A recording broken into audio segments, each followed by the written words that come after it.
ସକାଳ ହେଲା ଉଠି ପଇଲି, ଫୋନରେ ନିଜକୁ ଦେଖିଲି, କାଳିଆ ଦେଖାଯାଉଛି, ସେଥିପାଇଁ ଗାଧୋଇବା ପାଇଁ ବାହାରି ପଇଲି। ଗାଧେଇ ସାରିକି ଆସିକି ନିଜକୁ ଦେଖିଲି, ପୁରା ଜନଶେଷ ଭଳିଆ ଦେଖାଯାଉଛି ଆଉ। ଓ ୟେସ୍। ମିରର ଆଗକୁ ଆସିକି ଦେଖିଲି, ପୁରା ହିରୋ ଦେଖାଯାଉଛି ଆଉ। ତାପରେ ଆମେ ଦି ଭାଇ ବାହାରି ପଡିଲୁ ଝିଅ ପଟେଇବା ପାଇଁ, କାହିଁକି ନା ଆମେ ଦି ଜଣ ଲଭର ବୟ। ତାପରେ ବବୁଲ ଦେଖା ହେଲା, କହିଲା ଚାଲ ଯିବା ଭିଡିଓ କରିବା ପାଇଁ ଝରକା। ଝରକା ଚାଲିଲୁ, ସେଠି ଜଣେ ମୋର ଫଲୋର୍ସ ଦେଖା ହେଲେ, କହିଲେ ଭାଇ ଗାଡିଟା ଦିଅ ଚଲେଇବା ପାଇଁ, ତ ଦେଇଦେଲି। ସେଠି ଆମ ପୁଅର ତାର କଣ କଥା ହଉଥିଲେ ଗାଡି ବିଷୟରେ, ତାଙ୍କୁ କଥା ହେଇସାରିଲା ପରେ ସେଠି ଆମେ ଭିଡିଓ କରିକି ତାପରେ ପଳେଇ ଆସିଲୁ।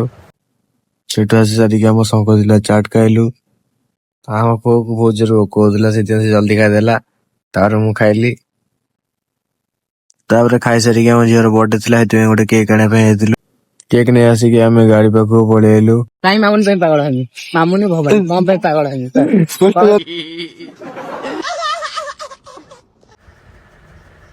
ସେଠୁ ଆମେ ଦି ଜଣ ଚାଲି ଆସିଲୁ। ସେଠୁ ଆସିକି ଆମ ପୁଅ କେକ୍ ଟାକୁ ନେଲା, ତାପରେ ଆମ ଝିଅ ବହୁତ ଖୁସି ହେଇଗଲା। କେକ୍ ଟା କାଢିଲା ବେଳେ ସିନା ସେ ଖୁସି ହେଇଗଲା, କେକ୍ ଟା କାଟି ସାରିଲା ପରେ ଯେତେବେଳେ ତାକୁ ଆମେ ଲଗେଇଲୁ କେକ୍ ଟା ଗାଲରେ, ସେ ସାଙ୍ଗେ ସାଙ୍ଗେ କାନ୍ଦିଲା। ଇଏ ଦେଖ କେମିତି ଖାଉଛି।